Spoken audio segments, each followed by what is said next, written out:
Salamat sa Panginoon. Gusto ko rin po i-share kung po ay nagaganap sa mga asawa this week na tayo po ay na-aprobahan na mag-upgrade ng license. So, from local, tayo po ay na-approve na sa general license. We're willing this year or maybe early next year ay kalooban ng Panginoon mag-upgrade ng ordination. Kaya yung gusto magpapakasal, Praise the Lord! kung hindi na makapagintay, ay pwede magpapakasal kayo sa Nomer. Pero yung may mga nagpapakasal na, panalangin natin yung next Say 2 year years. ay meron na license to solemnize. Ito po ay hindi naman tayo after sa title, but gusto natin na ang ating ministry ay i-approve in the sight of God and among His people. Wala kaming plano mag-upgrade, wala pang plano mag-upgrade. Yung bagong license ako mga kapatid, sabi ko 3 years. Sa license sa bylaws, pwede diba? 3 years, pwede ka na mag-general. After 2 years, pwede ka na mag-ordain. So 5 years lang. Pero nung pumasok tayo sa ministry, natin na-realize. Akala ko dati, plano ko 3 years, tapos 2 years. Pero nasa ministry na, hindi ganun basta-basta. Kasi kailangan mo yung matunayan ang ministry. Yan naman ang sabi ng Bible, make full proof of your ministry. Sabi ni Paul, lagi tayo may tanong, pwede na ba ako mag-upgrade? Karapat-dapat na ba mag-upgrade? So, sabi ko sa kanila. Pero this year, mga kapatid, na pag ito na kay Sarioli, dalawang event. Ito yung gusto ko nga share yung dahilan kung ba't kami nag-upgrade na. May dalawang event kami pinuntahan. Yung ordination ni Pastor Ricardo sa Novaliches. Kami po ang nag-ordain doon kami na Pastor Mon. Pati yung program na first year sa BEST. Pakiho, dalawang weeks na yun, tinawag ako ni Pastor Nomer na Reverend Project. Sabi ko, yung sa Yogi, si Pastor tinawag ako Reverend.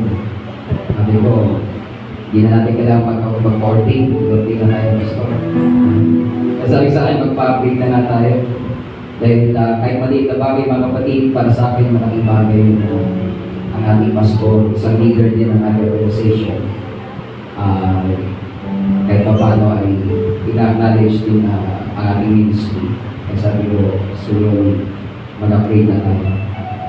So, salamat sa Panginoon, na-approve tayo ng Mystic Word. Kaya sa biyaya ng Panginoon, Lord willing, tayo po magpapatuloy ng susumikap sa ministry. Palakpakan natin ang Panginoon, mga kapatid. Thank you, Jesus. Hallelujah. Romans chapter 9. Romans chapter 9, verse 1 to 5. I say the truth in Christ, I lie not, my conscience also bearing me witness in the Holy Ghost, that I have great heaviness and continuous sorrow in my heart. For I could wish that myself were accursed from Christ for my brethren, my kinsmen according to the flesh, who are Israelites, to whom pertain the adoption, and the glory, and the covenants, and the giving of the law, and the service of God, and the promises. Verse 5, whose are the fathers, and of whom as concerning the flesh Christ came, who is over all, God blessed forever. Amen. So ngayon po umaga, ang pagkakat ko ng mensahe ng Panginoon ay the past, the present, and the future of Israel. The past, the present, and the future of Israel. Let's pray. Dakila, mapagpalang Diyos, salamat po sa iyong banal na salita na aking po pagkulay-kulayan, pag-aaralan ngayon po umaga. Basta sa mo po ang lingkod, gamitin under the action of the Holy Spirit. Malaya kang mag-usap, ipahayag ang iyong mga salita. at malayang ang Panginoos sa ibang Espiritu upang kanyang paalala. Ito po ang ilalangin sa iyo at ilang mga kanyang pangalan. Kami po yung mahal sa iyo ngayon. In Jesus' name. Palakpak sa Panginoon mga kapatid. Mga pamulong na may mga kapatid. And we will be seated in Jesus' name.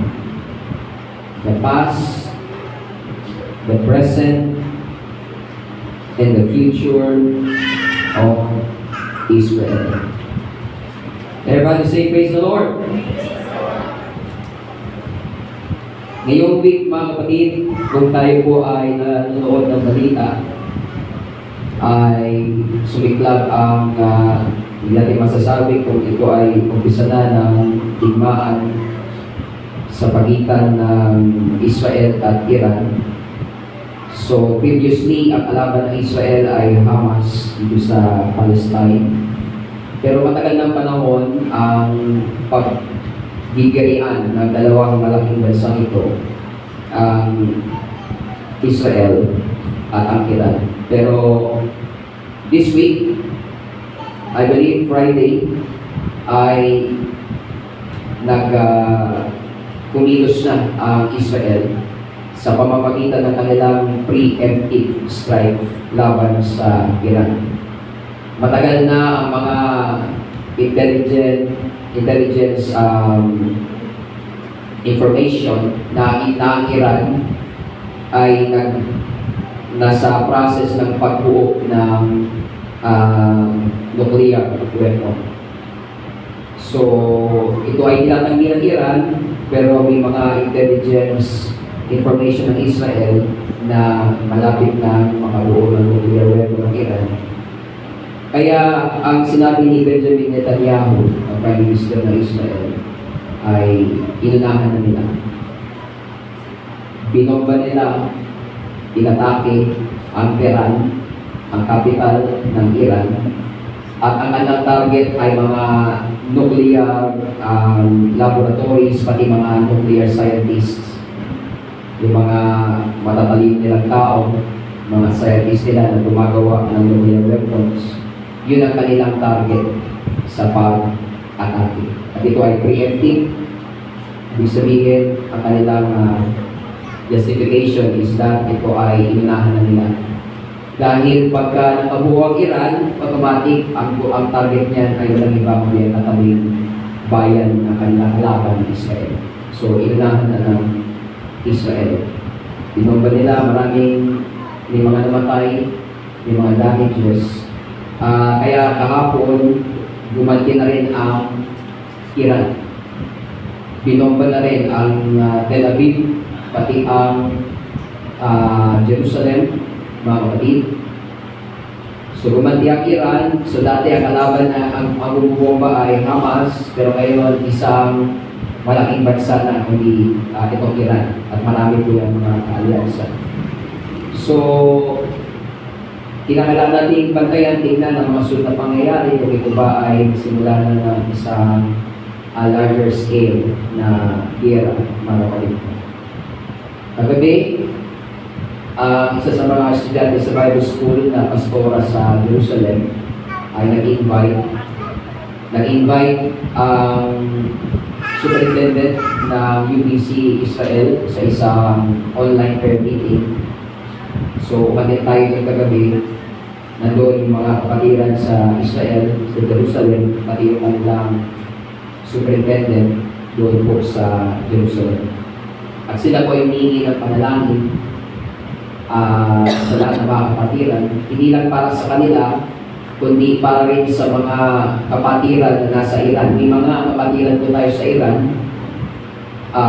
sila po ay naiipit sa gerang ito, kasama ng mga kapatiran natin sa Israel, sa Jerusalem.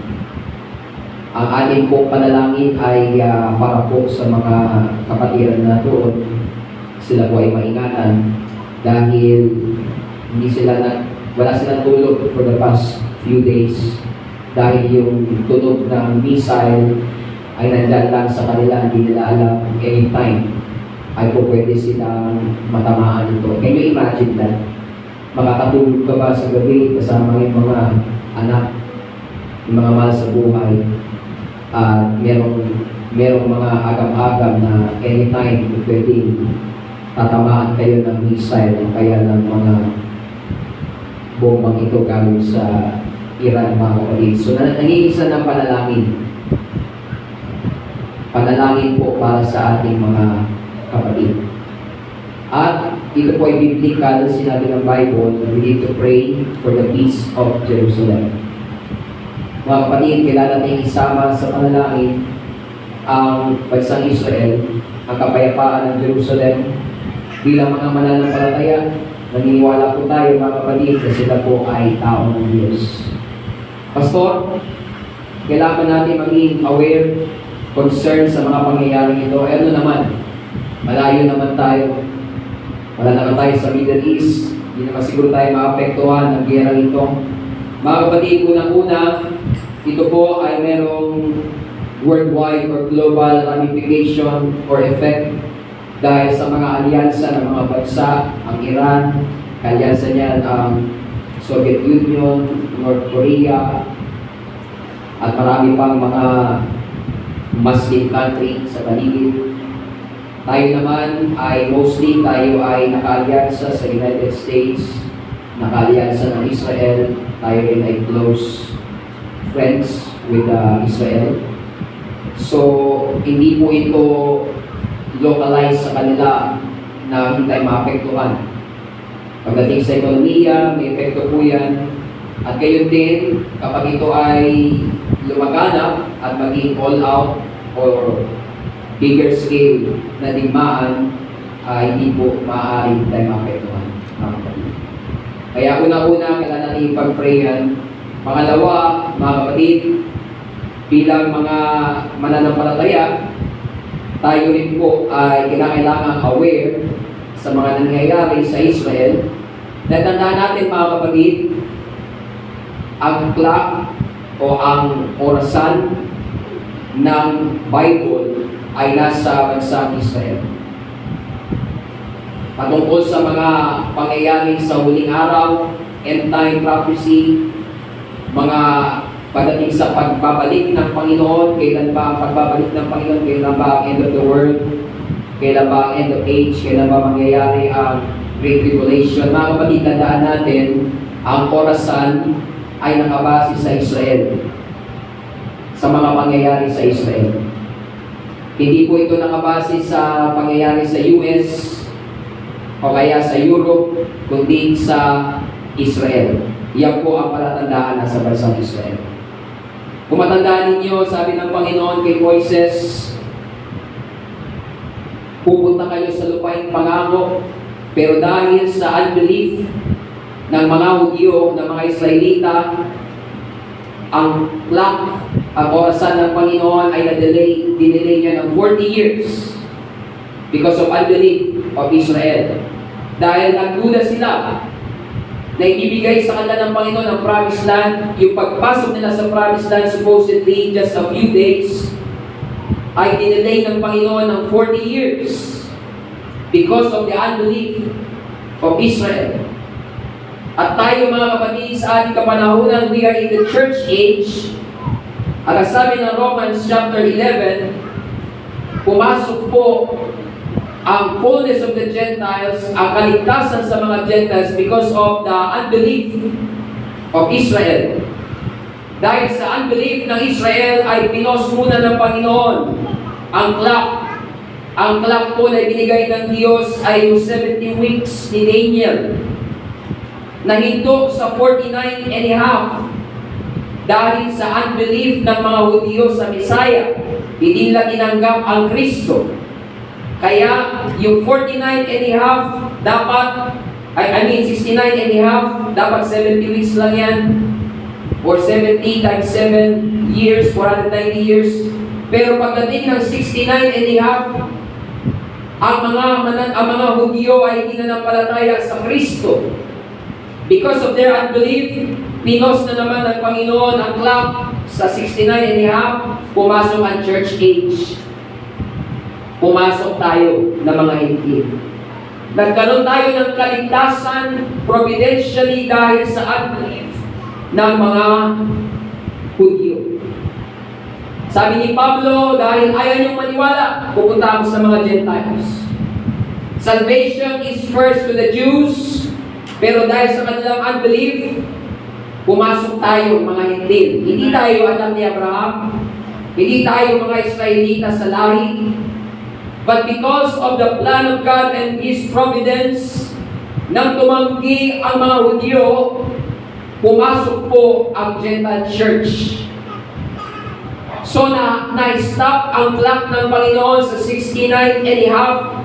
May natitira pang 1.5 week na katumbas ng 3 and a half years. Now, pag lumitaw na uli ang dalawang prophet sa Israel, sabi sa Revelation 11, magkukunti na yung 3 and a half years. Tapos noon ay end of age na. Second coming, tapos itatapag na ang millennial kingdom. Sa waling 3 kalahating taon. So, ang clock po natin, ang basihan natin ay ang mga pangyayari sa Israel. Kaya encourage everyone, huwag po tayo maging unaware. Huwag tayo maging unconscious sa mga pangyayari sa ating paligid. Ito po ang pinakamahalagang announcement. May pa sa announcement natin kanina about our weekly services. This is the announcement, mga kapatid, na dapat natin palaging announce. Jesus is coming very soon. Malapit na po bumalik ang ating Panginoong Jesucristo. Can you say amen? Amen. We will announce it. Malapit na bumalik ang Panginoon. Kapatid, hindi na to ang time na tayo magpaka-hina-hina at magpakalamig sa pananampalataya. Hindi na po ito ang time na tayo ay bumalik pa sa sanglibutan. Hindi na po ito ang time, mga kapatid, na tayo po ay magpaka-worldly o tayo ay bumaling sa mga bagay sa sanglibutan. Hindi ko sinasabi na huwag na tayo magtrabaho, huwag na kayo mag-aral, mga kabataan, huwag na kayo mag-asawa. Ang sinasabi ko, mga kapatid, kailangan natin maging handa. Can you say amen? Palakpakan na natin ang Panginoon, mga kapatid.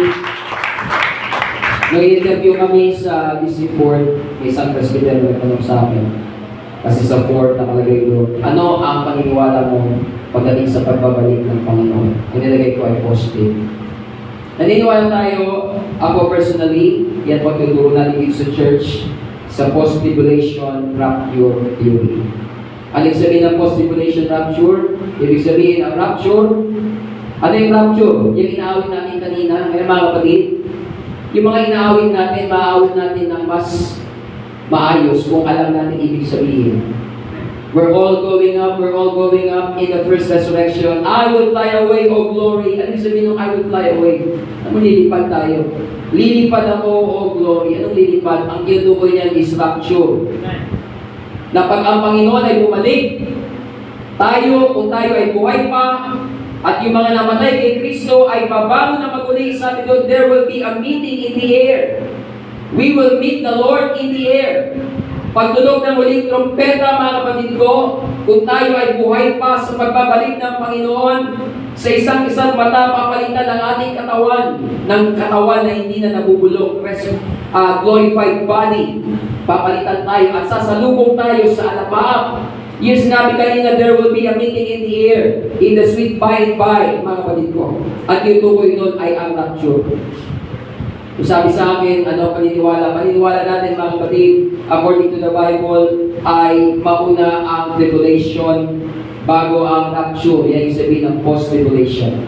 Ibig sabihin, bago tayo i-rapture ng Panginoon, magkakaroon muna ng Great Tribulation na sabi ng Bible ay 3 kalahating taon. Nandyan babago ng Antichrist. Nandyan simultaneously ang dalawang witnesses. Maaring si Enoch at si Elijah. Sabi ng iba, si Moses at si Elijah. Pero may dalawang tao hindi pa namamatay according to the Bible. Si Enoch, he walked with God and he was not because God took him. At si Elijah, siya po ay kinuha ng chariot of fire, dinala sa langit, hindi pa sila namamatay. So sa Revelation 11, may dalawang witnesses na mga ngaral gagawa ng himala for 3.5 years. So habang ang Antichrist ay naghahari, Simultaneously, sa Israel ay nilitaw ang two prophets for 3.5 years. Naniniwala tayo na ang church ay narito pa pagdating ng mga panahon na yan. Hindi pa tayo nakaka-assure. Ibig sabihin, dadanas tayo ng tribulation. Ano yung tribulation? Lahat na hindi magpapatatak sa kanilang noo, sa kanilang kamay, hindi makakabili, hindi makakapagbili. Kapag hindi ka nagpatatak at ang number ay 666, ang false prophet ay gagawa ng larawan ng Antichrist at pipilitin ang lahat na sumamba sa Antichrist. Magkakaroon ng one-world religion, one-world government, and one-world economy, mga kapatid ko. Noong nakaraan, dinidiscuss namin sa meeting sa section 1 about separation of the church and state. Ang simbahan po, ayon sa ating constitution, ay hiwalay sa Estado. Hindi pwedeng pakialaman ng government ang simbahan as long as hindi tayo lumalabag sa konstitusyon. At ang simbahan din, tayo po ay hindi dapat makialam sa mga bagay sa pamamalakad ng government. Actually, sabi nga doon, na-discuss namin, sabi sa batas, kung hindi masyadong mahigpit, bawal talaga tayo mag-endorse na kandidat. Buti na lang wala tayong endorse mga kapatid sa church. Hindi tayo nagpalagay ng mga poster dyan dahil in-acknowledge ng ating constitution ang separation of church and state. Pero, nagtanong ako ng meeting, nung pandemic, masabi ba natin na-violate ang karapatan na ito ng separation ng church and state? Dahil nung pandemic, napigilan tayong lahat na sumamba. Bawal pag-ipon. So nagkaroon ng discussion ng aming meeting. Pero nakita natin dito mga kapatid ko, mayroong precedent. Pwede ma-overrule ang separation ng church and state at nagawa na ito dati. Na pwede manghimasok ang government sa religious sector pagdating sa worship. Because diyan ang sabi sa Revelation 13, there will be one world government at sila rin ang magiging officiating ministers ng one world religion, the religion of the Antichrist. Kaya mga kapatid ko, naniwala tayo, ang church po ay dadaan sa tribulation. Yan po ang malinaw na sinasabi ng Bible. Pero, gusto ko itong sabihin, mga kapatid ko. Lahat na nakikinig, magsabi, praise the Lord. Praise the Lord. Listen. Marami tayong mga ibang kapatid at ibang mga church na naniniwala na mauna ang rapture bago ang tribulation. Ang tawag ng pre-trib. In fact, majority sa UTC, pre-trib. Kahit sa US, sila David Bernard, pre-trib sila. Sa atin sa Philippines, marami ang pre-trib. Now, ano man ang kanilang katuruan, ito po ay not salvation issue. Bilinaw sa amin yan nung interview. Sinasabi ko po yan sa church, na kung ano man ang katuruan ng iba, ay hindi ko tayo dati sinasabi na hinahapunan natin sila. Kundi ito ay isang bagay na inalaw ng organization na ang mga pastor magkaroon ng kanya-kanyang stand.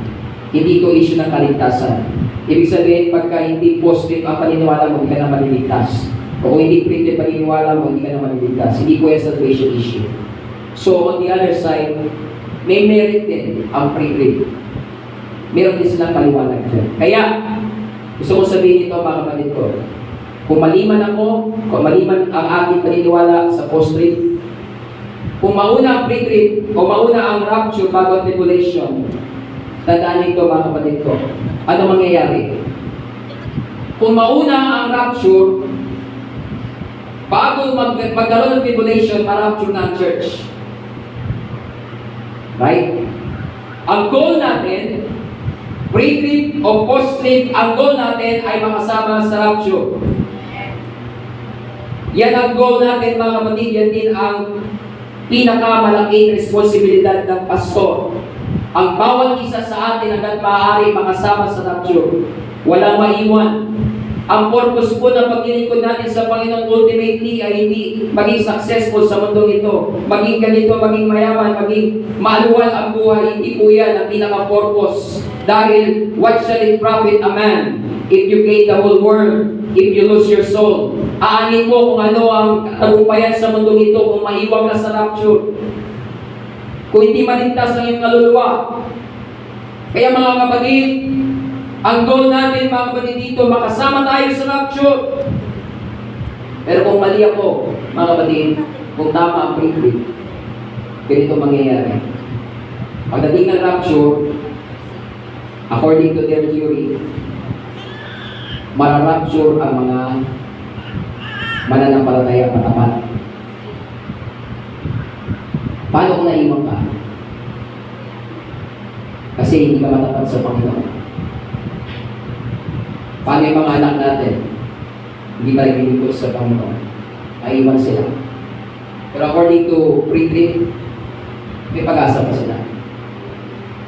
Meron tribulation saints. Kailangan lang huwag sila magpatatak sa Antichrist. Yun yung sinabi sa Revelation, sabi ni John, sino itong mga nakaputi? Sabi ni Elder, yan yung mga lumabas sa tribulation. So kung tama ang pre-trib, pag na-rapture ang church at naiwan ka, may pag-asa ka pa. Yun lang, maganda ka. Naialay ang iyong day. Huwag kang magpapatata. Maganda kang tumakbo, magtago, kung saan kuweba na meron kang pagkain, inumin, ihanda mo na magpakapantir. Dahil walang ibang paraan na maligtas ka kundi putol ang ulo. So kung sakaling totoo ang pre-trib at maiwan ka, kapatid, tandaan mo itong sinabi ko, kahit anong mangyari, huwag kang magpapatata. Kung tama sila, may pag-asa ka. Pero ang pinakamagandang goal natin, huwag ka na magpaiwan. Huwag ka na magpakapakasakali. Mga kapatid, habang may panahon pa, magpakaseryoso na tayo sa paglilingkod sa Panginoon.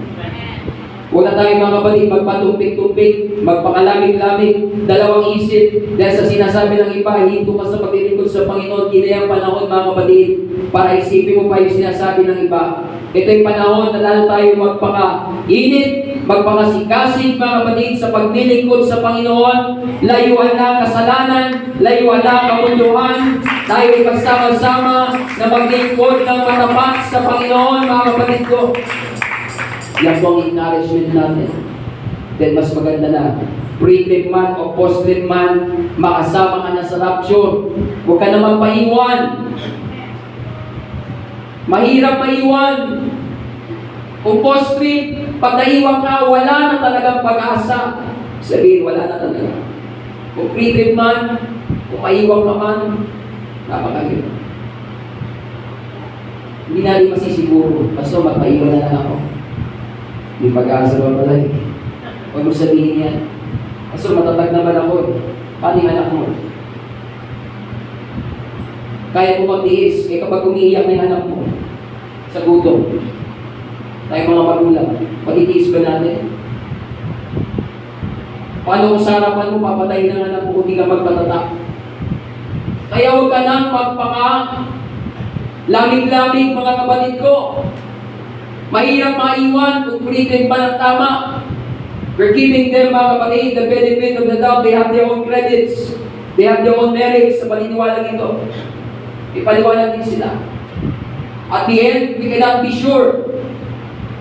Kaya kung tama man sila mga kapatid ko, gusto ko pong ilagay sa isipan natin, huwag na tayo magpaiwan.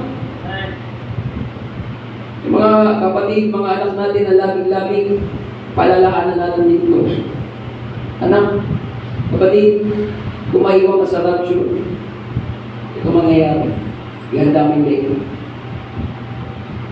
Dahil kung hindi, kung magpatatak ang isang tao, diretso siya doon sa dagat-dagatan ako.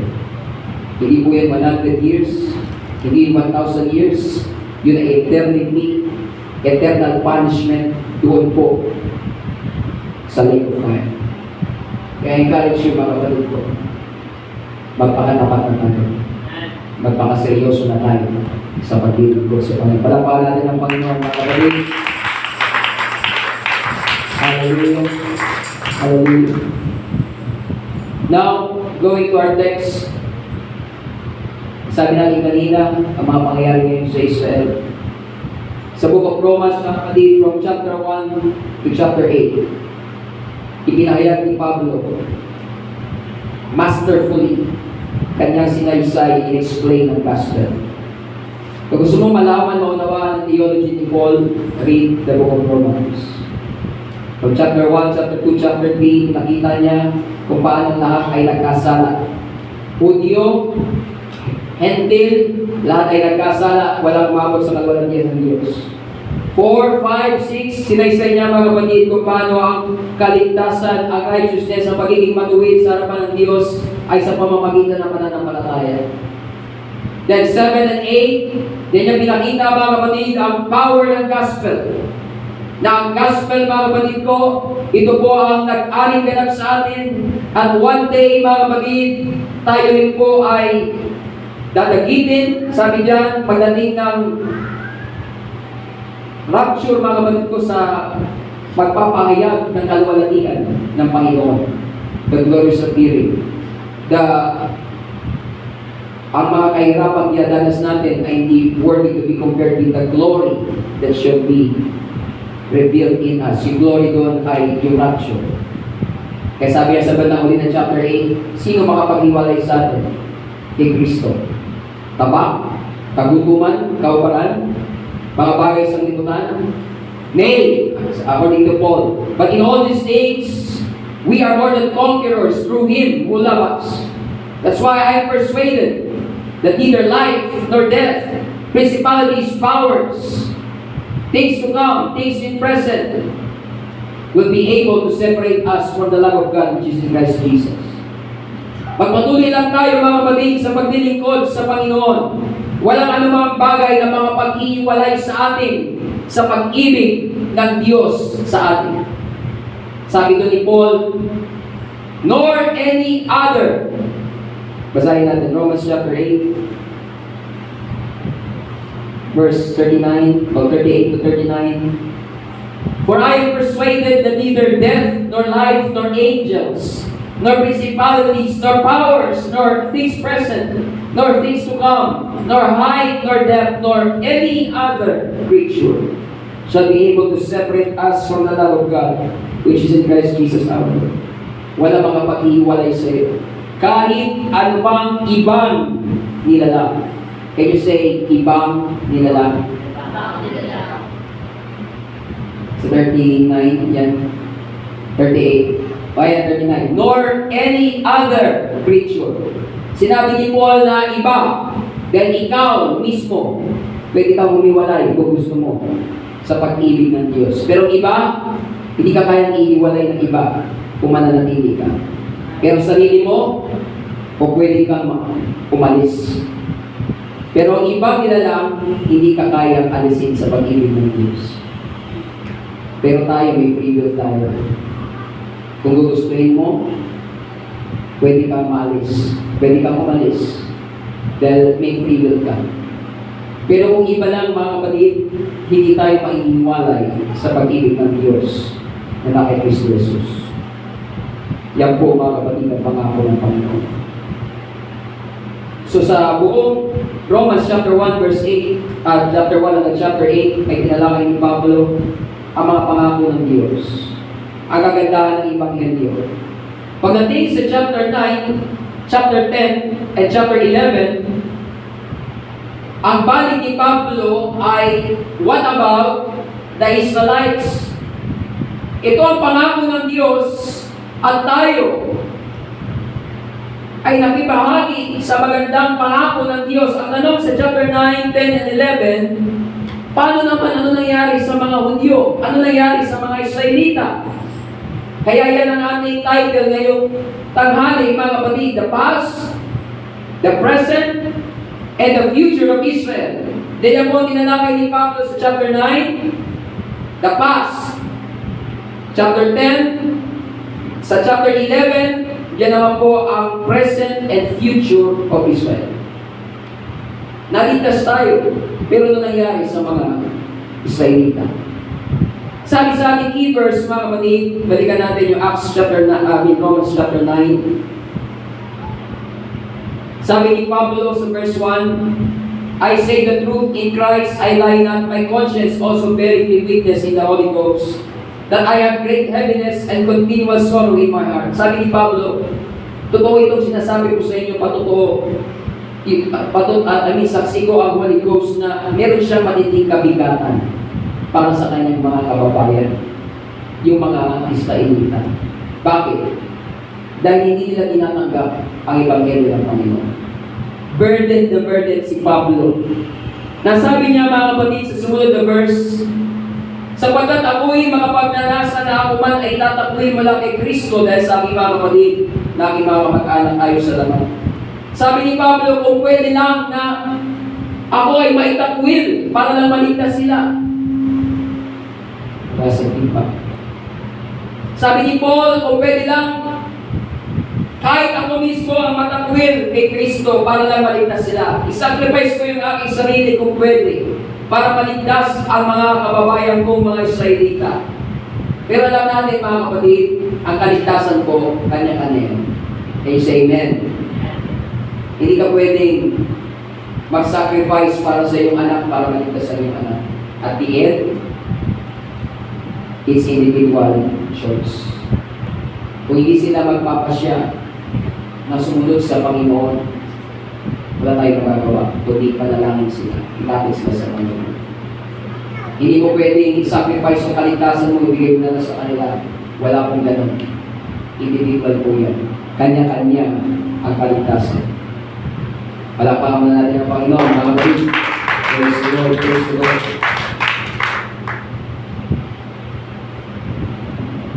So, ang sinasabi, mga kapatid, ni Pablo rito, kung pwede lang, isacrifice niya ang kanyang sarili para sa kanyang mga kababayan.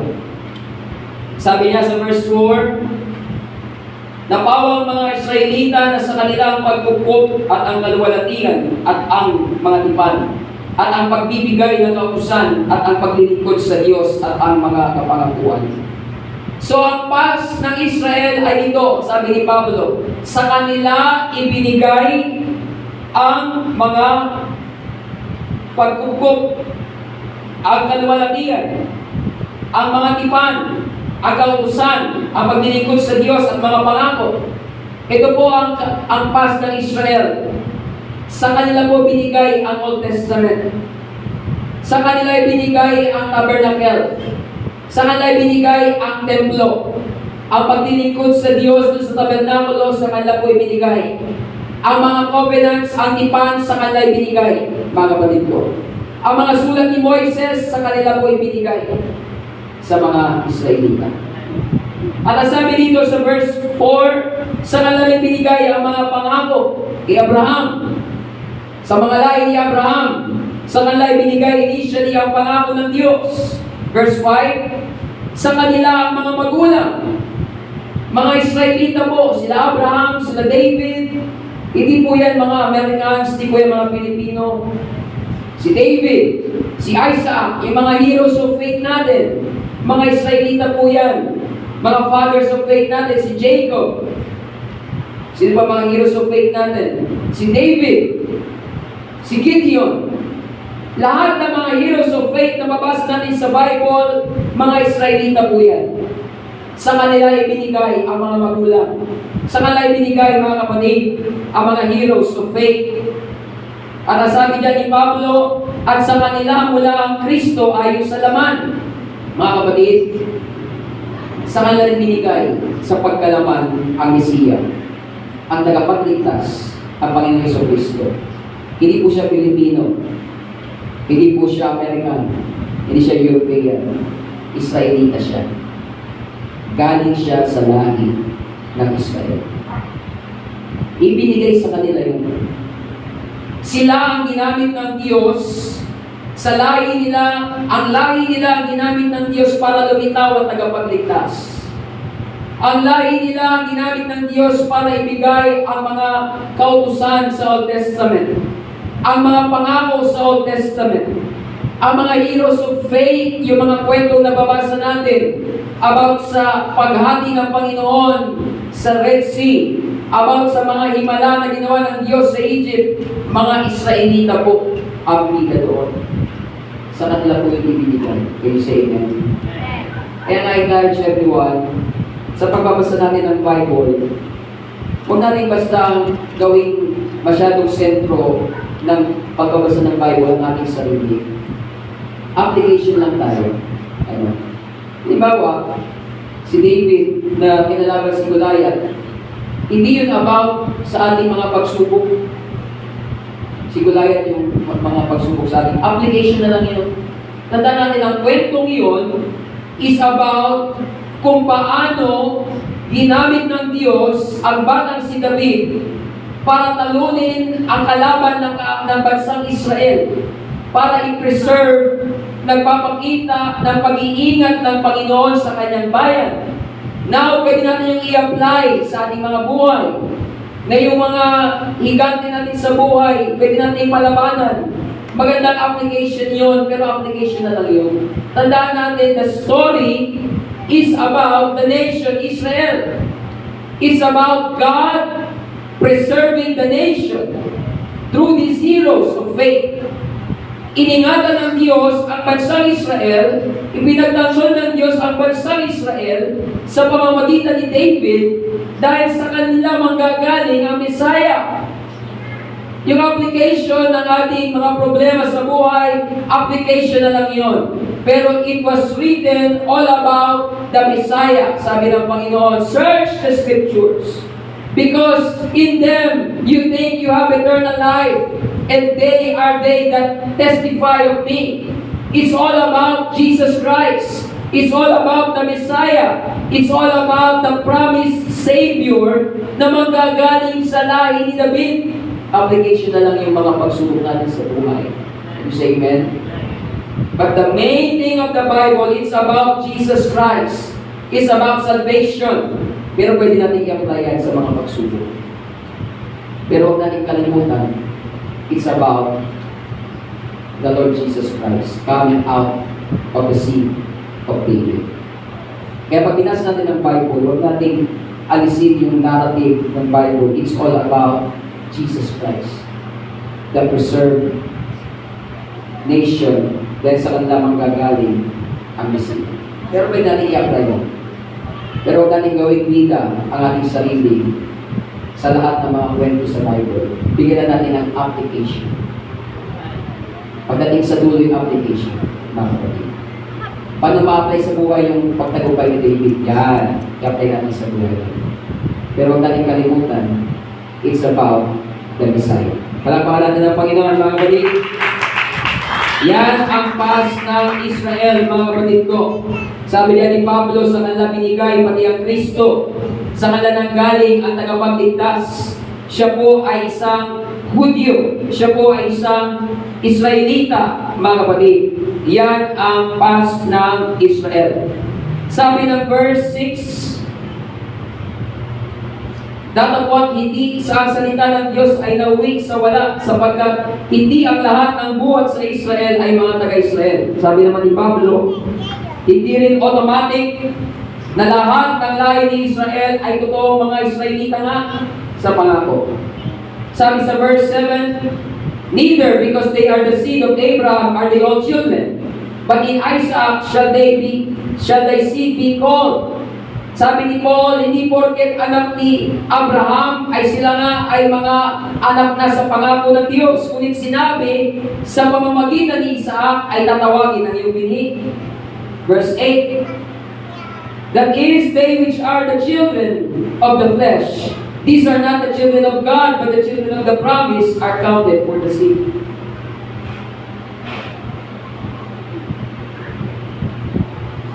Tandaan natin, mga kapatid, hindi rin sinasabi ng Bible na lahat ng mga Israelitang ito ay tunay nga na mga anak ng Diyos.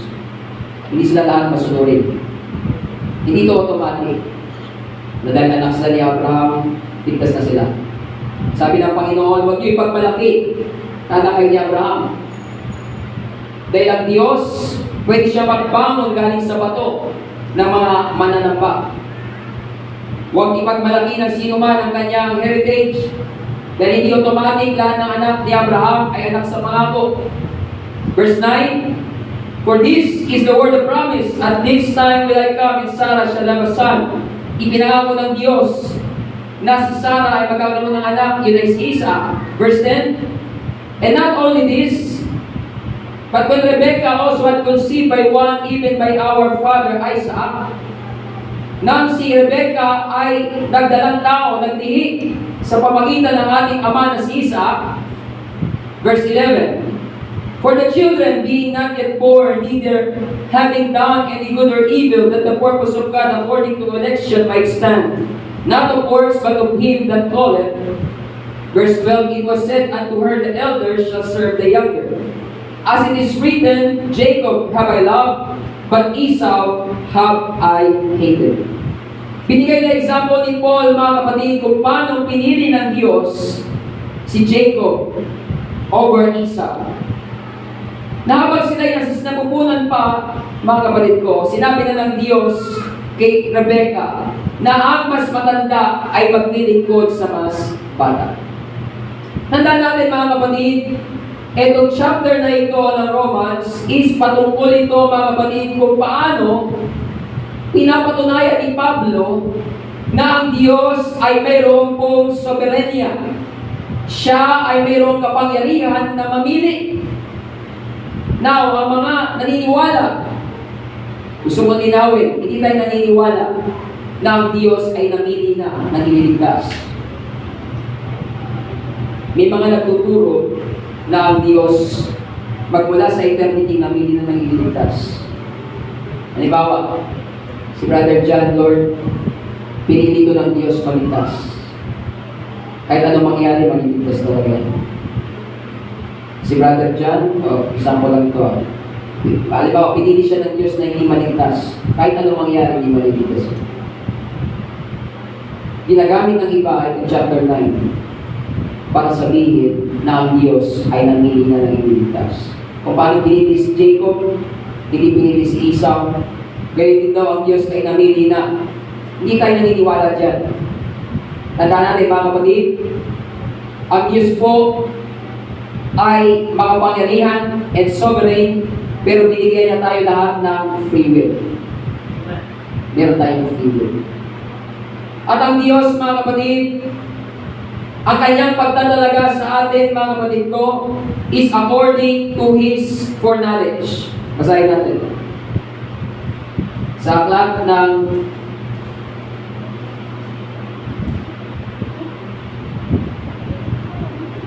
Second Peter.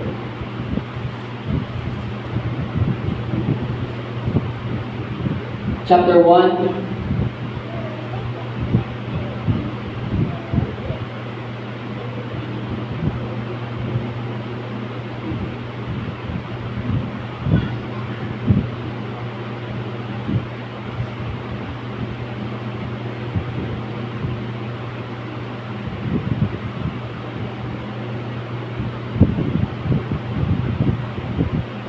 Second Peter chapter 1. Tinawag tayo ng Panginoon according to His foreknowledge. Hindi po siya namili arbitrarily. First Peter pala, chapter 1, verse 2. Paano ang Diyos namili? Ang Diyos ba pinili si John Lord dahil gusto niya lang? Yan ang paniniwala ng iba. Without any reason but my grace, ang Diyos daw ay namili kung siniligtas niya. Unconditional. Pero sabi ng 1 Peter chapter 1 verse 2, sabi diyan, elect according to the foreknowledge of God the Father, through sanctification of the Spirit, unto obedience and sprinkling of the blood of Jesus Christ, grace unto you and peace be multiplied. Church, pinili ng Diyos ang isang tao ay kanyang inelect according to His foreknowledge. Ibig sabihin, kung pinili man ng Diyos si John Lord, ito ay ayon sa kanyang foreknowledge. Ibig sabihin, dahil John Lord, nakita na ng Diyos, alam na ng Diyos na ikaw ay susunod sa Ebanghelyo. Pinili ka niya ayon sa kanyang foreknowledge. Kapatid, bago ka pa man pumunta sa church, bago ka pa man na bautismuhan sa pangalan ni Jesus, nakita ka na ng Panginoon. Alam na ng Panginoon ang choices natin. Alam niya na kung ano ang gagawin nating desisyon. At yun ang basihan ng kanyang pagpili sa atin. Yung kanyang foreknowledge. Yung kanyang kaalaman ay hindi nangangahulugan ng causation. Hindi ibig sabihin na alam ng Diyos, pinilit niya na si John Lord na gawin yun.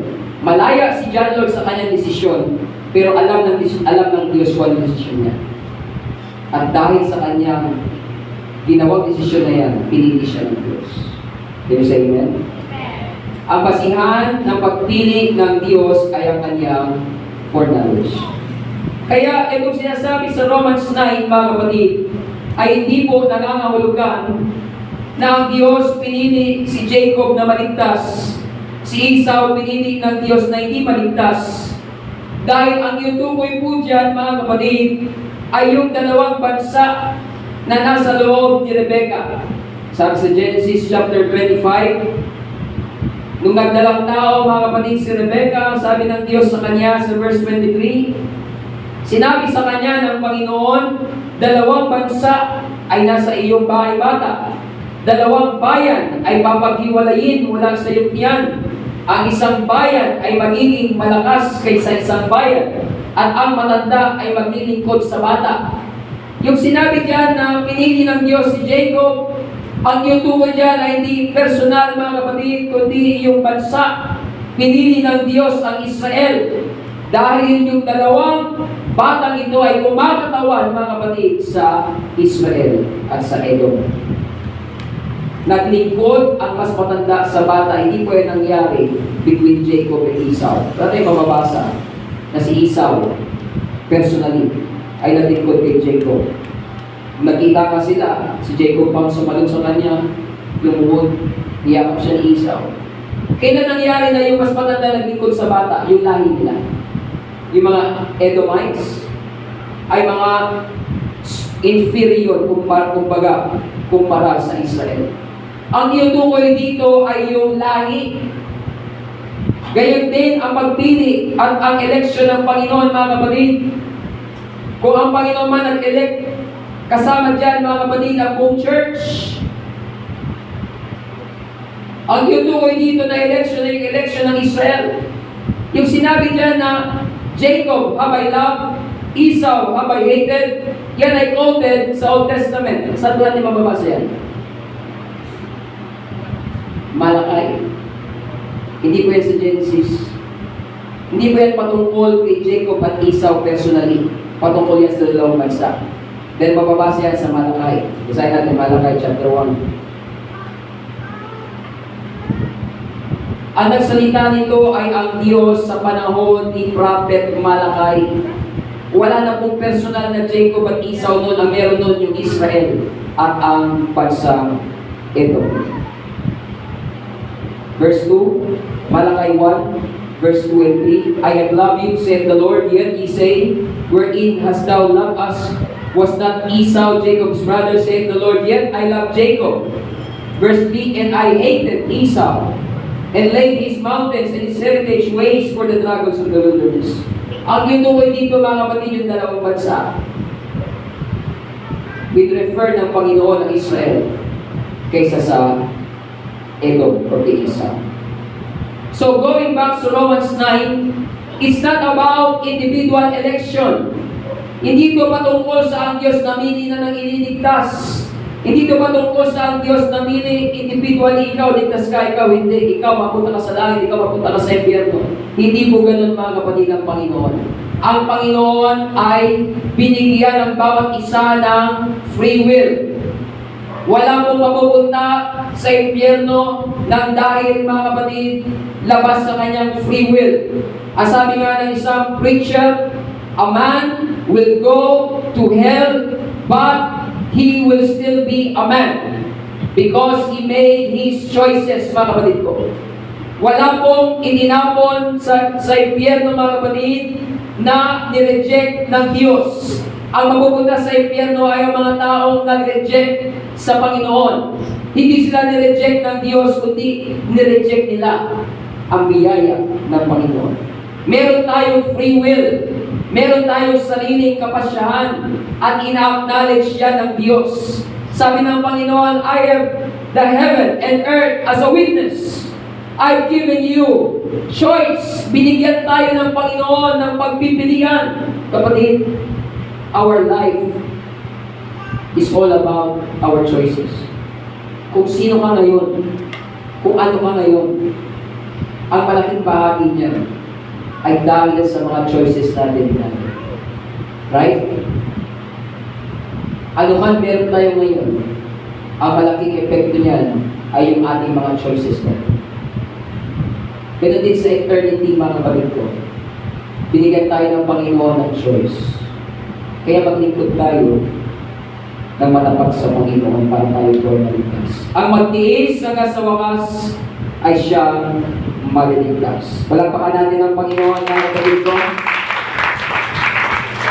So the past of Israel, sa kanila ay binigay ang pangako, sa kanila binigay ang Kristo. Pero nireject nila, mga kapatid ko, ang Kristo. Kaya sabi ng Panginoon dyan, sabi ng verse 14, what shall we say then? Is there unrighteousness with God? Meron bang kalikuan sa Diyos? God forbid. Tandaan natin, mga kapatid, wala pong unrighteousness sa Diyos.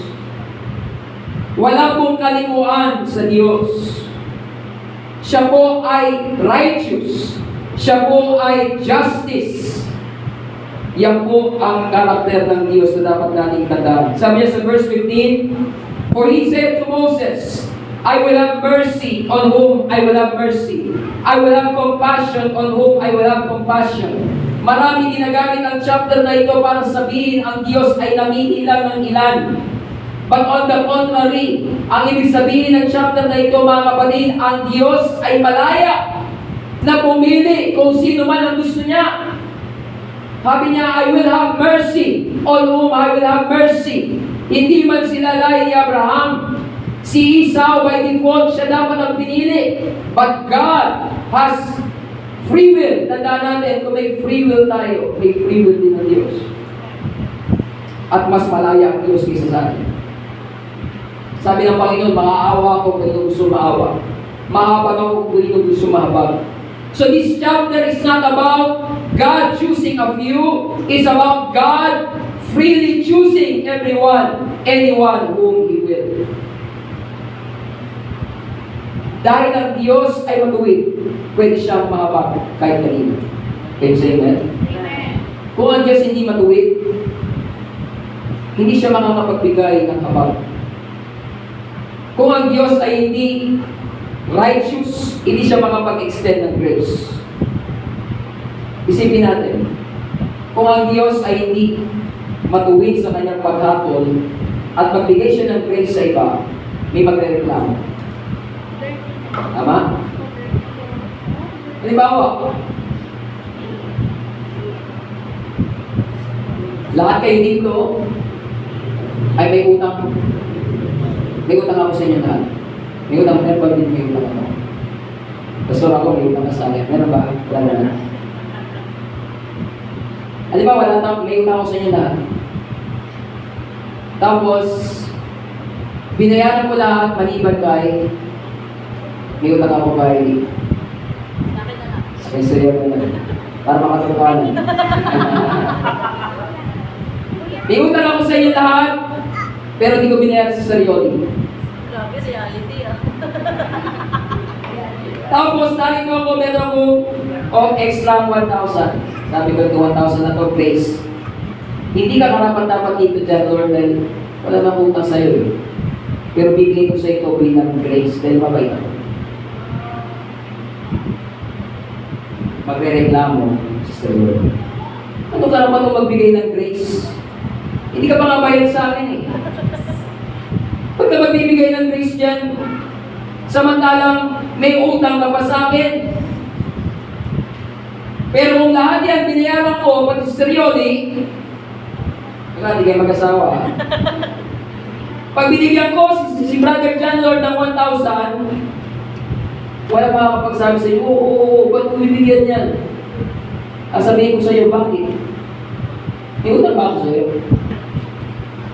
Kung mabuti ako, naging masama ba ako sa iyong paningin dahil naging mabuti ako sa kanya? May karapatan ako kung kanino mo gusto ibigay ito dahil wala akong utang kahit tayo sa iyo. Right? Amen. Pero kung may utang ako, hindi magre-reklamo. Ang Diyos, dahil siya ay righteous, dahil siya ay just, He can have grace and mercy kahit kanino niya gusto. Dahil wala makakapagreklamo, Panginoon, huwag ka magbigay ng awa, huwag ka magbigay ng abad, kasi hindi ka righteous, hindi ka naging patas sa akin. Pero dahil ang Diyos ay patas at mangagwiran at righteous sa lahat, sabi niya, I will have mercy of whom I will have mercy. I will have compassion of whom I have compassion. Why? There is no unrighteousness in God. It is because He is righteous that He can extend grace.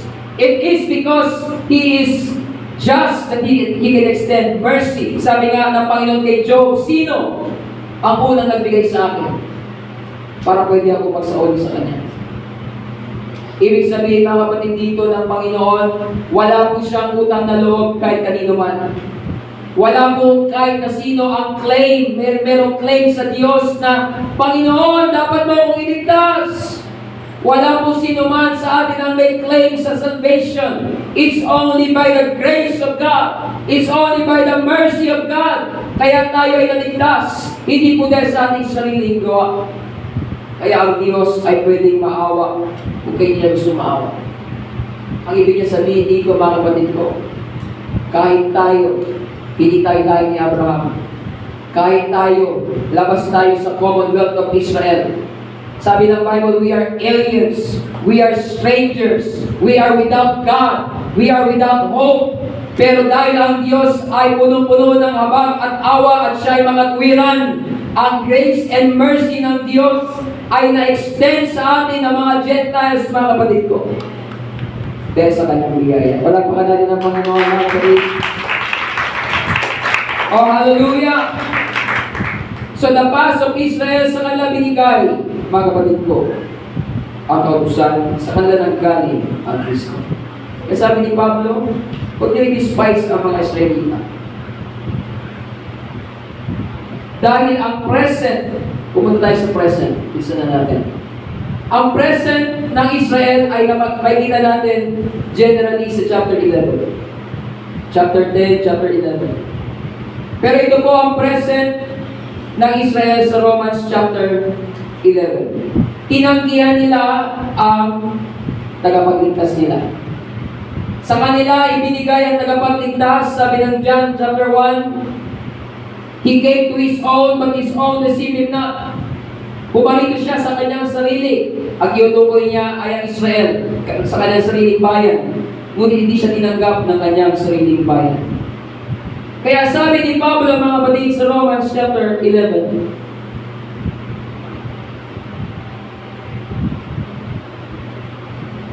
ito ang kalagayan ng Israel sa kasalukuyan, sa verse 7. What then?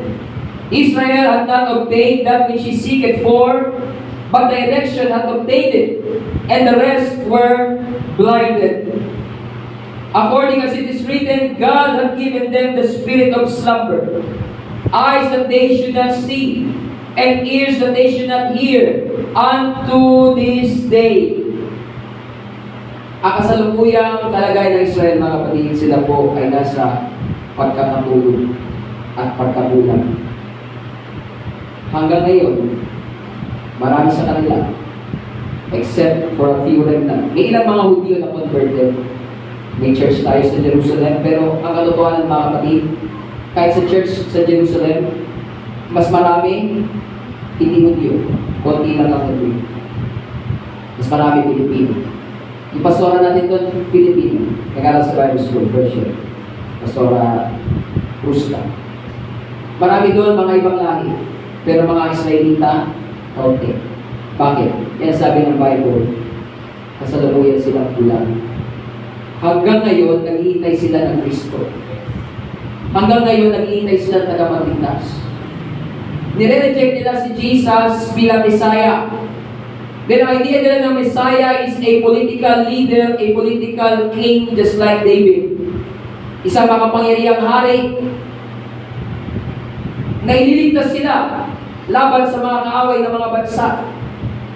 Nire-reject nila na yung Kristo, yung Mesiya, yung hari na pinangako sa kanila ay namatay sa krus. Kaya sabi ng Bible, traditional ito sa mga Hudyo.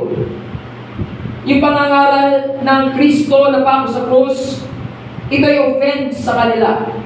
Dahil ang tingin nila sa Kristo ay hari, isang mananagumpay, a victorious conqueror. Tapos ipapangaral ninyo ang Kristo na matay sa krus, pinatay ng mga Romano, offended sila dyan. Ayaw na tanggapin yan. Hindi po pwede sa kanila na ang Kristo, ang hinintay nila tagapagligtas ay mamatay sa kamay ng mga kaaway. Kaya hanggang ngayon mga kapatid, yan po ang kalagayan ng mga Israelita. Bulag sila. Sila ay nasa spirito ng pagkakatulog. Dahil hanggang ngayon hindi nila tinatanggap na ang tagapagligtas ay pumarito na. Pero pinatay nila sa krus. Ang tagapagligtas na hinihintay nila ay nireject nila at namatay sa krus ng Kalbaryo. Na ang kaligtasan na ibinigay ng Kristo ay hindi political salvation. Ito po ay kaligtasan sa kasalanan. Ang pagparito ng Kristo ay hindi upang bigyan sila ng tagumpay laban sa mga kaaway ng mga bansa. Ang pagparito ng Kristo ay upang iligtas ang kanyang bayan sa kanilang mga kasalanan. Dahil ang totoong kaaway ng tao, mga kapatid, ay ang kasalanan. Yan po magpapahamak sa atin. At ang Kristo pumarito, mga kapatid ko, ay tagapagligtas upang iligtas tayo sa kasalanan. Binayaran niya ang kasalanan natin doon sa krus para tayo ay maligtas. Hindi nila ito tinatanggap. Kaya ngayon, mga kapatid, sila ay nasa pagkabulag. Ngayon pa man, ang sabi mga kapatid, ito po ang nangyari sa atin. Sa kanilang pagkabulag, naidugtong ang Gentile Church. Ito ang sabi ni Pablo dito sa verse 15, Romans 11 verse 15. Sapagkat kung ang pagkatakwil sa kanila ay siyang pagkikipagkasundo ng sanlibutan, ano kaya ang pagtanggap sa kanila kundi buhay mula sa mga patay? Sabi ni Pablo, isipin ninyo, nang ang mga Hudyo ay tumalikod sa Diyos, naligtas tayo mga hindi. Kung yung kanilang pagkahulog ay nagdulot sa atin ng kaligtasan, lalo pa kaya kung sila ay maligtas.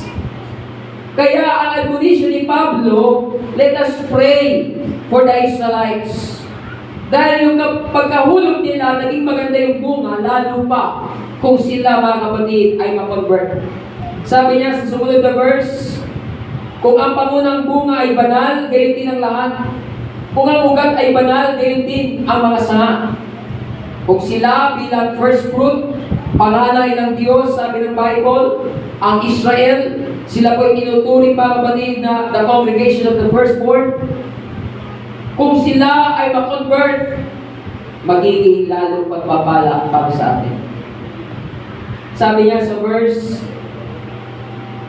16, if the root be holy, so are the branches. Kung ang ugat ay banal, gayon din ang mga sanga. 17. And if some of the branches be broken off, kung ang ilan sa mga branches, sa mga sanga ay pinutol, inalintulad ni Pablo ang mga Israelita na hindi nananampalataya sa sanga na pinutol. At etong daw tayo mga Gentiles, being a wild olive tree, were grafted in among them, and with them partakers of the root and fatness of the olive tree. Ito po mga kapatid, ang Israel, the Israel of God. Yung mga hindi na napalataya, iutol. At tayo mga wild olive, tayo ay mga ligaw na olibo. Kinuha tayo at tinutong tayo sa puno. Yes, amen? Nakasunod ba mga kapatid? Hindi tayo talaga bahagi ng tunay na olibo, na puno. Tayo ay mga ligaw na olibo doon sa gilid-gilid. Pero dahil hindi sila napalataya sa Kristo, tinagpas sila. Halimbawa ito, tinagpas. Tapos tayo na nasa gilid, dahil sa pananampalataya, kinuha tayo ng Diyos, dinugtong tayo sa punong olibo. At ngayon mga kapatid, tayo ay naging partaker sa fatness, sa sustansya, sa lahat ng benefits. Tayong dati hindi kasama ay naidugtong at naging beneficiary ng mga pagpapala ng Diyos. Yan po ang kalagayan natin bilang mga hentil. Naidugtong na tayo. Can you say amen? Dati hindi tayo kasama.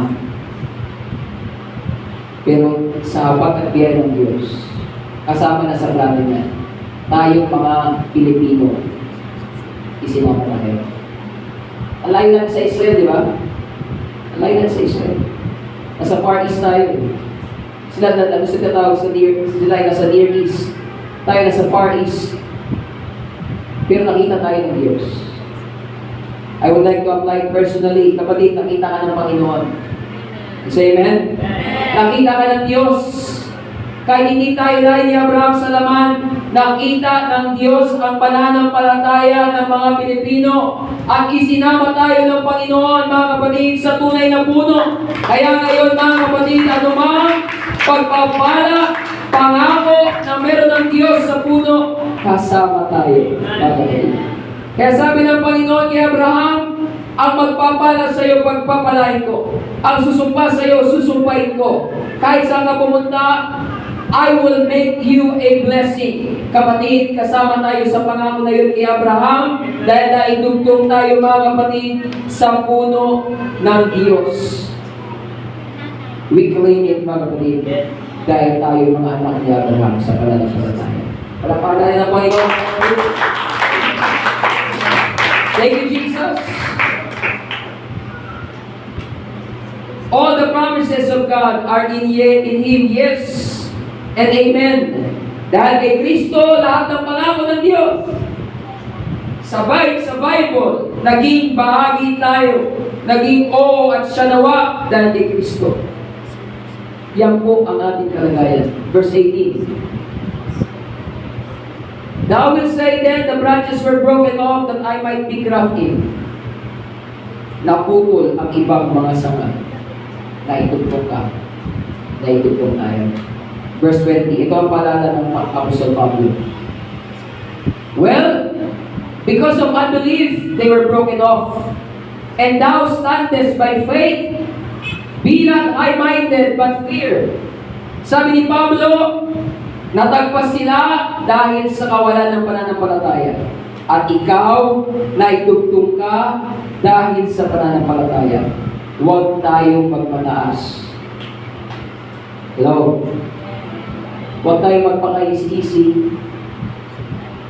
Be not high-minded. Everyone say amen. Well, Pastor, nandito tayo sa church. Huwag tayong magpaka-siguro-siguro. Magpaka-relax-relax. Kundi matakot tayo. Bakit? Sabi sa verse 21. For if God spared not the natural branches, take heed lest He also spare not thee. Church, sabi ni Paul dito, yung natural na sanga, pinutol ng Diyos. Lalo pa tayong pinutol lang. Huwag tayong magpaka-easy-easy sa paglilingkod sa Panginoon. Yung natural na sanga Israel, inagpas ng Diyos. Lalo pa tayo. Kaya yung katuruan na once saved, always saved, mali yan. Pastor, baptize na ako. Okay na ako, naglilingkod na ako sa Panginoon. Ligtas na ako. Everyday, mga kapatid ko, lagi tayo magsuri na maging tama sa harapan ng Panginoon. Hindi po totoo na once saved, always saved. Ito po ang turo ng Bible. Take heed. Sa tagal ng take heed, mag-ingat. Kung yung natural, tinutol, lalo pa tayo. Verse 22. Behold therefore the goodness and severity of God. Ang lagi na natin inaawit yung goodness of God. Pero sabi ni Pablo, behold the goodness and severity of God. Ano sa Tagalog severity? Kabagsikan. Ang Diyos mabuti, pero tandaan natin mga kapatid, may kabagsikan din ang Diyos. Ayaw nating awitin yan, pero goodness of God lang inaawit natin, pero isabi ang Bible, may kabagsikan ang Diyos. Para kanina yung kabagsikan? On them which fell, severity. Sa kanila na mga pinutol, kabagsikan. Bakit? Hindi sila sumunod. Hindi sila nampalataya. But toward thee, goodness. Tayo mga dinugtong, goodness of God. Ang meron doon.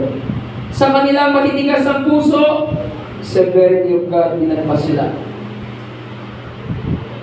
If thou continue in His goodness, otherwise thou also shalt be cut off. Kung mananatili tayo sa kabutihan ng Diyos. Kung hindi, pag hindi tayo nanatili, tayo rin ay puputuli. Yan ang paalala sa atin ng Bible. 23. And they also, if they abide not still in unbelief, shall be grafted in, for God is able to graft them in again. Yung mga pinutol na mga Israelita, kung sila, ang mga Hudyo, mananampalataya, pwede silang itutuloy. Sabi sa sunod na verse, bakit? Kasi nga tayo ang hindi talaga bahagi na idugtong, lalo pa kaya sila na talagang bahagi, na putol lang. Kung ibabalik sila ng Panginoon, pwede silang idugtong ulit. Ang ibig sabihin nito, mga kapatid ko, ingatan natin ang ating kalikasan. Huwag tayo magpakasundo. Work out your own salvation with fear and trembling.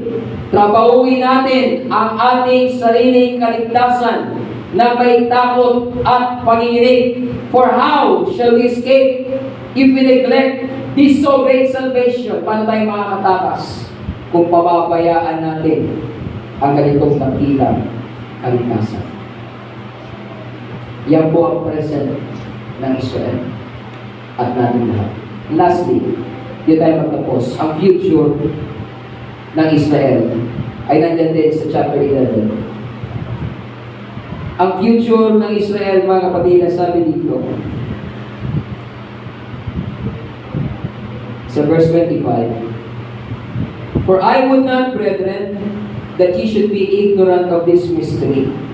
Sabi ni Pablo, ayaw niya na tayo ay maging walang alam sa hiwagang ito.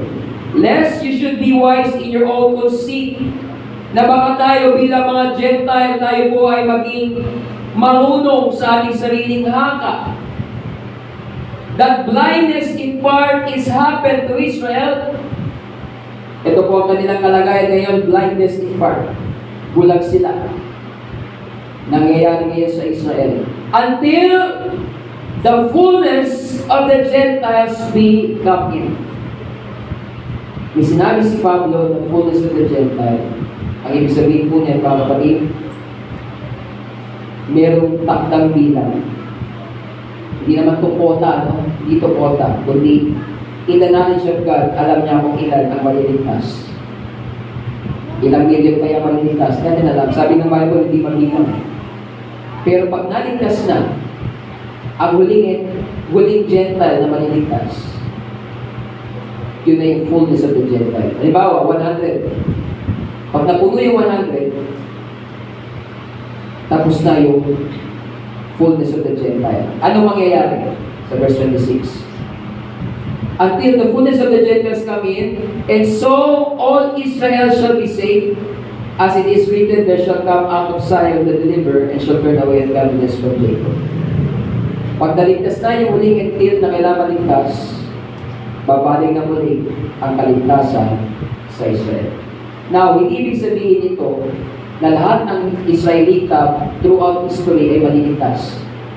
Kung hindi, sa panahon na yan, na ang Israel ay gagarahin, Zechariah 14, gagarahin ng Jerusalem, magpapakita ang tagapagligtas, bababa ang Panginoon, at lahat ng tatawag sa Panginoon ay niligtas niya. Hindi ibig sabihin lahat ng Hudyo mula dati ay ligtas na, kundi yung mga tatawag sa Kanya sa panahon na yan, iniligtas ng Panginoon. Kaya mga kapatid, meron lang fullness of the Gentile. Doon tayo nakapasok. Pero pag naligtas na ang huling Gentile na kailangan maligtas, hindi natin kung alam kung kailan, kung ilan, huling babalik ng Panginoon sa Israel. Dahil ang Panginoon may covenant sa kanila. Ang future ng Israel, mga kapatid ko, ililigtas sila uli ng Panginoon. Maaalis yung blindness nila. Ikilala sila sa tagapagligtas. At tumawag sila sa Panginoon, ililigtas sila. Makakasama sila. Sa ngayon, nasa blindness sila. Panahon pa ng church ngayon, Gentile church. Mas marami ang ligtas ng mga Gentile sa panahon natin. Mas marami tumatanggap sa Panginoon. Kaya mga kapatid ko, panahon pa ito na biyaya. Pwede pa ang pagligtas sa Panginoon. Mga man natin sa buhay, hanggang wala pang fullness of the Gentile, invite na natin. Kaibigan mo, malapit sa iyo, panahon pa ng kaligtasan ngayon sa mga hindi. Meron lang fullness of the Gentile. Panahon pa para mag-soul winning. Panahon pa para mag-invite na mga kapatiran. Panahon pa para yung mga backslider ay makapanumbalik. At tayo naman na narito, sabi ng Bible, tayo nag-aakala na nakatayo, mag-ingat, baka tayo magbuhay. I encourage everyone, huwag natin pabayaan ang ating prayer life. Huwag natin pabayaan ang pag-aaral ng Bible, pagbabasa ng Bible. Huwag natin pabayaan ang ating worship. Huwag natin pabayaan ang ating pagtitipon. May panahon mga kapatid, na mapagtitipon na ito ay pagbabawal na. Kung aabutin tayo ng tribulation, pagbabawal na ito mga kapatid ko. Kung magkaroon ng mga digmaan, wala na ito. Ba't pa tayo magkakaroon ng service kung may mga digmaan? Ba't pa tayo mag-soul winning kung may mga digmaan na? Everyone, every man, on his own. Wala nang kontakan. Kung magkaroon abutin tayo ng tribulation, wala nang Bible study. Kung abutin tayo ng tribulation, tatakan mga kapatid, wala na din na makukontak si pastor. Wala tayong load, wala tayong pambili. Every man on his own. Kailangan natin mga kapatid, ngayon pa lang, magpakatibay na tayo. Magpakatatag na tayo. Kung ang tribulation man, mga kapatid, ay aabot sa church, kinakailangan matatag ang ating pananampalataya. Nasaan ang katatagan ng ating pananampalataya, mga kapatid, nandito sa Word of God. Huwag tayo masikasik kapag may conference lang. Pag may youth camp lang, dahil balang araw wala ng youth camp. Paano kung conference ka lang lumilitaw? Paano pag wala ng conference? Huwag tayo mga kapatid maging attracted lamang mga kapatid sa crowd, sa magagandang sounds, sa mga magagandang awitan. We thank God for the conferences. We thank God sa mga gawain na yan mga kapatid. Pero hindi dapat yan ang basihan ng ating pananampalataya. Dapat kahit wala mga malalaking gawain, matibay tayo sa pagdilingkod sa Panginoon, mga kapatid ko. Dahil ang usapan dito ay kaligtasan ng ating kaluluwa. It's about salvation of our soul, mga kapatid ko. At malapit na po bumalik ng Panginoon. Malapit na siya bumalik. Sabi ng Panginoon, sabi ng Bible, maraming katalikod. Bago siya bumalik, magkaroon ng great falling away. Maraming katalikod sa pananampalataya.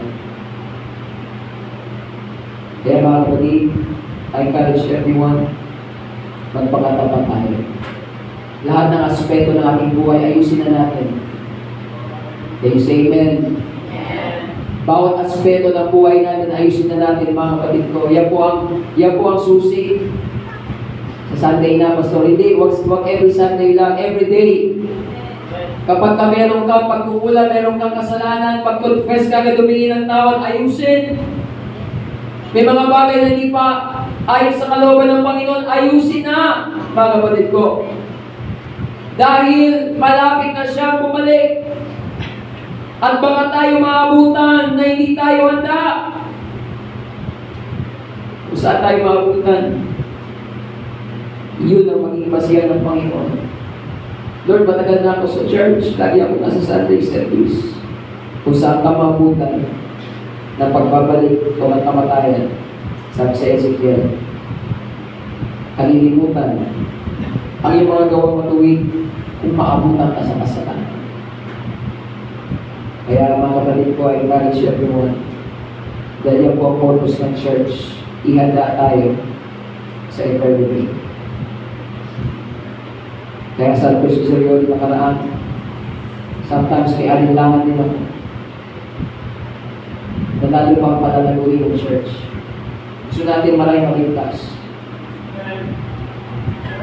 Pero bilang pastor, kung naisip ko yung responsibility, minsan nga, ang sarili lang natin, nahirapan tayo na maglingkod sa Panginoon. Lalo pa maging responsable ka sa 20 kaluluwa. My Lord. Sabi ng Bible, magsusulit para sila nagsusulit para sa inyong kaluluwa. So, pa-imagine ko, gusto ko ba maging responsible for 100 souls? It's about eternity, hell, and heaven.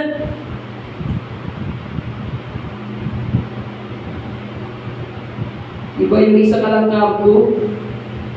Ang hirap na eh. Paalalahanan mo, magtapat ka, kahit anong gawin mo. Ang hirap. May kargo kang 5 na kaluluwa. O Lord, kaanong pag-iyak ang gagawin mo diyan para sa 5 na yan, maligtas yan. May kargo kang 10 kaluluwa. Oh my God, help us. Heaven and hell ang nakataya. Eternity ang nakataya. Lord, help us.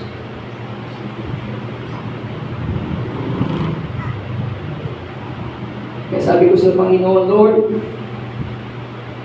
kung palalaguin mo kami, magbago ka pa ng iba, magiging leader, magiging katuwang, dahil hindi po kakayanan ng isa. Isang pastor sa isang daang na tao ng pakahirap. Mga kapatid ko. Kailangan ng mga katuwang para maalagaan natin. Hindi naman po purpose natin dito ay ang purpose natin maligtas lahat. Pagdating ng rapture, Lord, walang maiwan. Yung talagang purpose ko. Pagdating ng rapture, Lord, lahat makasama. Kaya mga kapatid ko, magpakaseryoso na tayo sa paglilingkod sa Panginoon. Malapit na siya bumalik. Nakikita na natin ang nangyayari sa Israel. Yan po ang orasan ng Diyos. Magtapat na sa Panginoon. Magpakatotoo na sa paglilingkod sa Panginoon. Kulay tayong lahat, mga kapatid. Hallelujah. Thank you, Jesus.